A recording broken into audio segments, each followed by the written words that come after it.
آپ جب مصر پہنچے ہیں تو مصر کے علماء نے جو استقبال کیا اور جامعۃ الازہر کے اندر آپ کا استقبال کیا گیا، تاریخ ہے جامعۃ الازہر کی۔ السلام علیکم ورحمۃ اللہ تعالی وبرکاتہ۔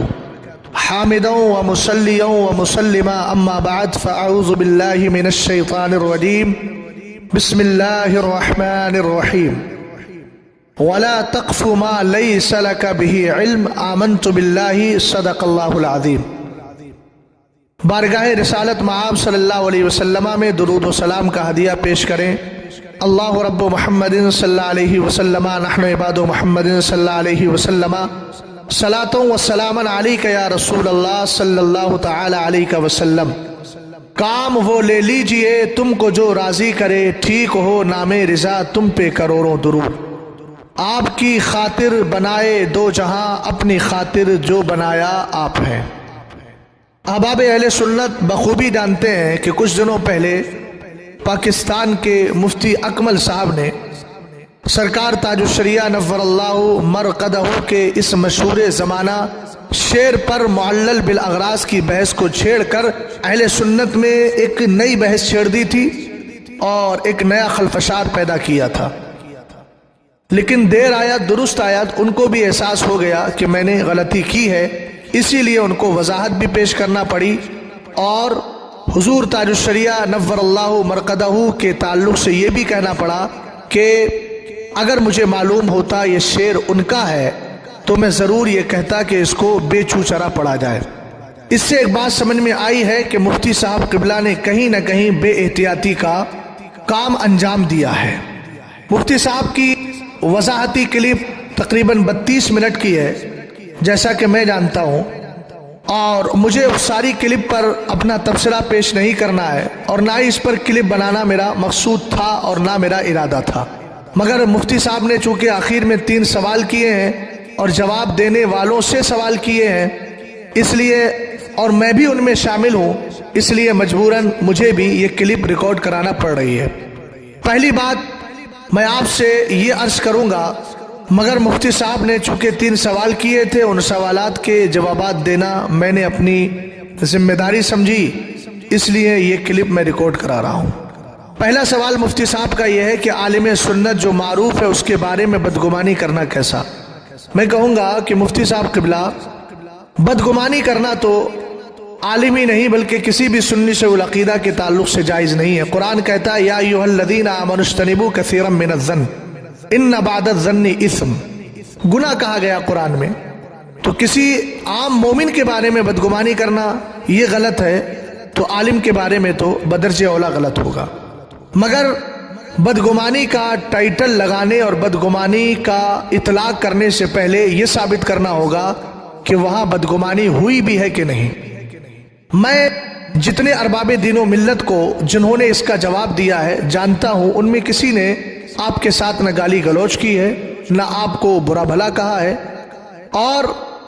نہ ہی آپ پر کوئی حکم شرع لگایا ہے کافر گمراہ بددین ہونے کا، تو بدگمانی چہ معنی دارت۔ البتہ انہوں نے جواب دیا ہے، اور جواب اس لیے دیا ہے کہ آپ سے کہیں نہ کہیں بے احتیاطی ہوئی تھی، اور اس بے احتیاطی کا آپ نے خود اقرار کیا۔ آپ نے کہا کہ اگر مجھے معلوم ہوتا تو میں یہ کہتا کہ اس شعر کو دھڑلے سے پڑھیں، الفاظ کی تعبیر بدل سکتی ہے لیکن مفہوم وہی ہے۔ تو کیا جواب دینا بھی بدگمانی میں آتا ہے؟ پہلے تو آپ کو یہ ثابت کرنا چاہیے تھا کہ بدگمانی ہے کیسے۔ حالانکہ بدگمانی نہیں بلکہ انہوں نے آپ کے اس سوال کا جواب دیا ہے، اور ان جواب دینے والوں میں بھی شامل ہوں۔ میں بھی جانتا ہوں کہ میں نے جواب قرآن پاک کی آیت کریمہ وَاصْطَنَعْتُكَ لِنَفْسِي اور جب سرکار تاج الشریعہ نور اللہ مرقدہ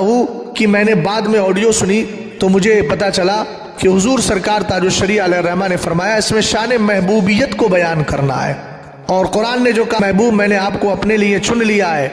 پھر اعلیٰ حضرت امام اہل سنت رضی اللہ تعالیٰ عنہ کی فتاوی رضویہ پڑھنے کا شغف اور شرف ملا، تو وہاں میں نے دیکھا کہ اعلیٰ حضرت نے استاد زمن کے ایک شعر جس میں لفظ غرض آیا ہے اس پر سوال ہوا، تو آپ نے جواباً ارشاد فرمایا کہ اللہ تعالیٰ کا جو فعل ہوتا ہے وہ غرض سے خالی ہوتا ہے مگر مصلحت اور حکمت پر مبنی ہوا کرتا ہے۔ تو آپ نے فرمایا کہ استاد زمن یعنی شاعر مذکور اور ممدوح نے اس کے اندر جو ہے وہ حصر جو کیا ہے وہ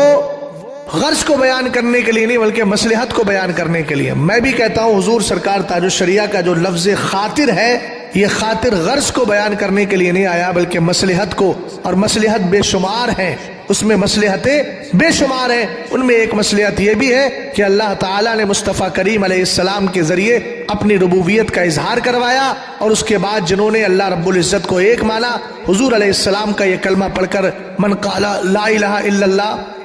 قد افلح، جس نے لا الہ الا اللہ کہہ دیا وہ کامیاب ہو گیا، من قال لا الہ الا اللہ دخل الجنہ، وہ جنت کا حقدار ہو گیا۔ تو ایک مصلحت یہ بھی تھی کہ جو سرکار علیہ السلام کے بات پر عمل کر لے گا وہ جنتی ہو جائے گا۔ تو سرکار تاج الشریعہ کا یہ شعر مصلحت کو بیان کر رہا ہے، غرضیت کو بیان کرنے کے لیے نہیں ہے۔ تو پہلی بات تو یہ کہ آپ کے سوال کا جواب دینا بدگمانی ہے ہی نہیں، اور جب بدگمانی نہیں ہے تو وہ بدگمانی کے زد میں آئیں گے بھی نہیں۔ دوسری بات، آپ نے کہا کہ مجھے وضاحت کا موقع نہیں دیا، تو آپ نے جب بے احتیاطی کا سلسلہ خود ہی شروع کر دیا تھا۔ قرآن کہتا ہے وَلَا تَقْفُ مَا لَيْسَ لَكَ بِهِ عِلْمٌ، جس کا علم نہیں ہے اس کے پیچھے نہ پڑو۔ آپ کی ذمہ داری تھی شعر آنے پر آپ تحقیق کرتے یہ شعر کس کا ہے، مگر آپ کو عجلت بہت زیادہ رہتی ہے، اور آپ کے جوابات سے پتہ چلتا ہے کہ آپ بڑی عجلت سے کام لیتے ہیں۔ یہ میری تہمت نہیں ہے بلکہ یہ حقیقت ہے، اور یہ یہاں سے لے کر وہاں تک اس پر شواہد بھی موجود ہیں۔ آپ کی ذمہ داری تھی کہ آپ یہ تحقیق کرتے۔ ہمارے بزرگوں کی روش رہی ہے، خود سرکار تاج الشریعہ نور اللہ مرقدہ، جن کو آپ بار بار اختر رضا خان صاحب کہہ رہے ہیں، اتنا یاد رکھنا کہ آپ کے اس انداز تخاطب سے سرکار تاج الشریعہ کی ذات پر کچھ بھی حرف آنے والا نہیں ہے،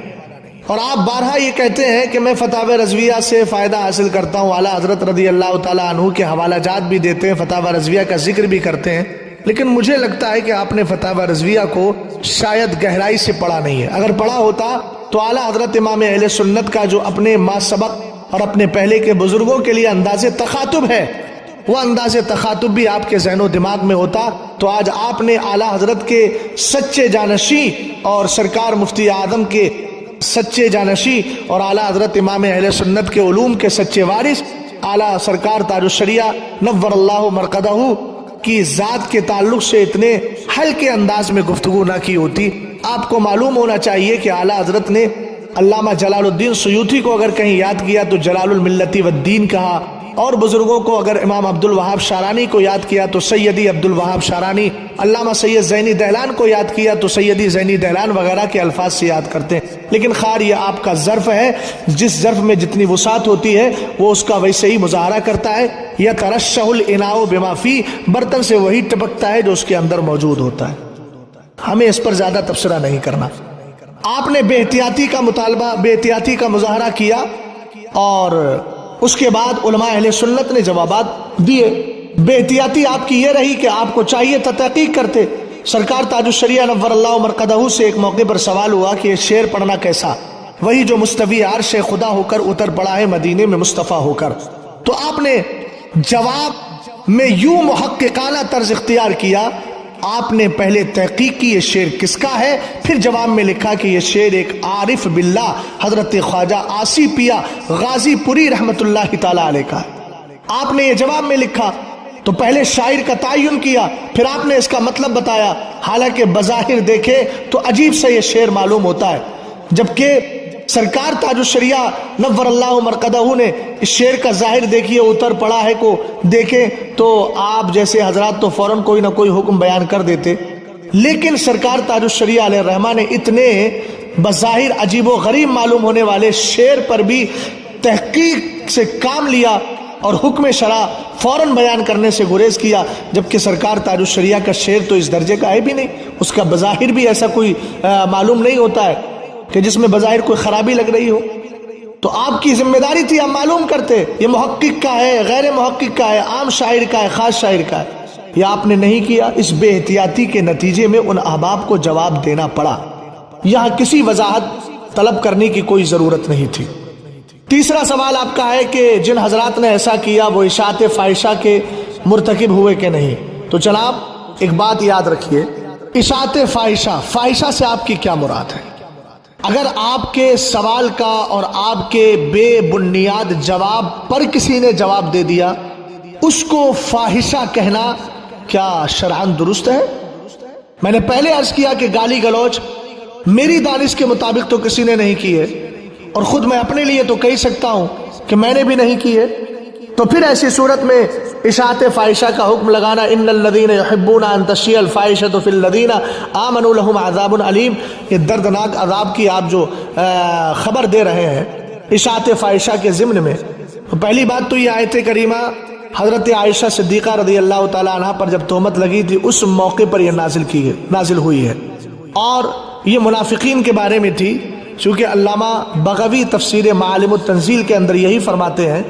کہ اس سے مراد عبداللہ ابن ابی اور اس کے ساتھی منافقین ہیں جو یہ چاہتے ہیں کہ ایمان والوں کا کوئی عیب تلاش کر کے ایمان والوں میں عام کر دیا جائے۔ اور پہلی بات تو آپ پر کسی نے کوئی تہمت لگائی نہیں کہ وہ فاحشہ ہو۔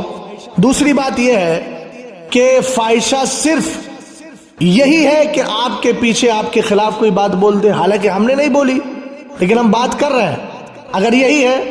تو پھر یہ بتائیں